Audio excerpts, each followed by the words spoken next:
Good morning everyone. My name is Deane Aboud and I'm one of the associates here at McLaren's Lawyers. So today here we've got Jessica Diab, who is the senior partner of McLaren's Lawyers, and today we're going to be talking about a very important topic, which is all about wills.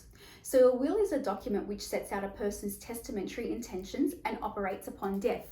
So in terms of structuring a will, every will needs an executor. And I always advise my clients to appoint a substituted executor in the event the instituted executor is unwilling or unable to act.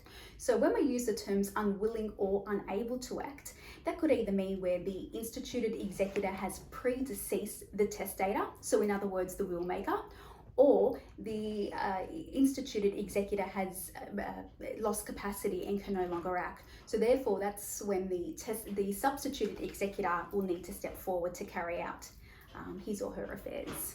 Thanks, Deane.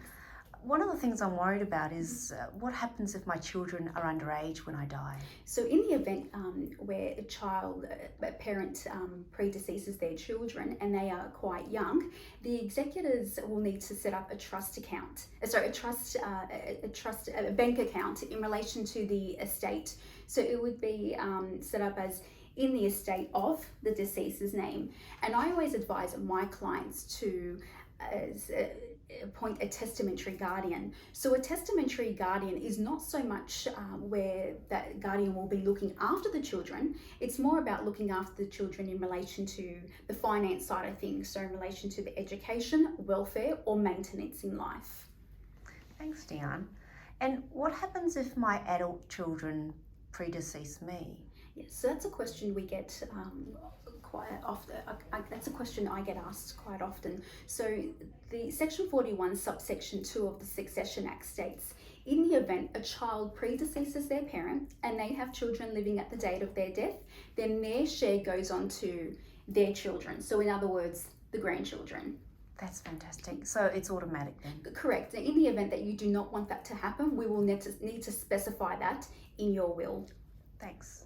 And why is it important to review my will every 2 to 3 years? So 2 to 3 years is a good time to review your wills because circumstances can change. Sometimes someone can get married, and you always need to remember that marriage revokes a will.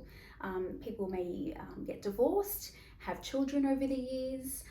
Certain gifts which they have allocated in their wills may no longer exist anymore. So we'll need to revisit that. And sometimes beneficiaries may pass away over the years. So it is important that you come and review your will every 2 to 3 years.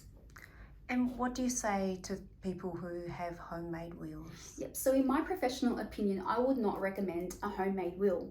Sometimes people may think, oh, wow, it's a great price and I can do it myself. But in the long run, it could cost you thousands and thousands of dollars. Sometimes a homemade will can be executed incorrectly, or particular wording can be phrased wrong or interpreted in a wrong way. So I always advise my clients, it's best to see a lawyer who'll be able to go through your circumstances and work out the best structure for your will. So here at McLaren's Lawyers, we've got 3 solicitors here who'll be able to assist you in obtaining adequate advice, and we can go from there in drafting a will.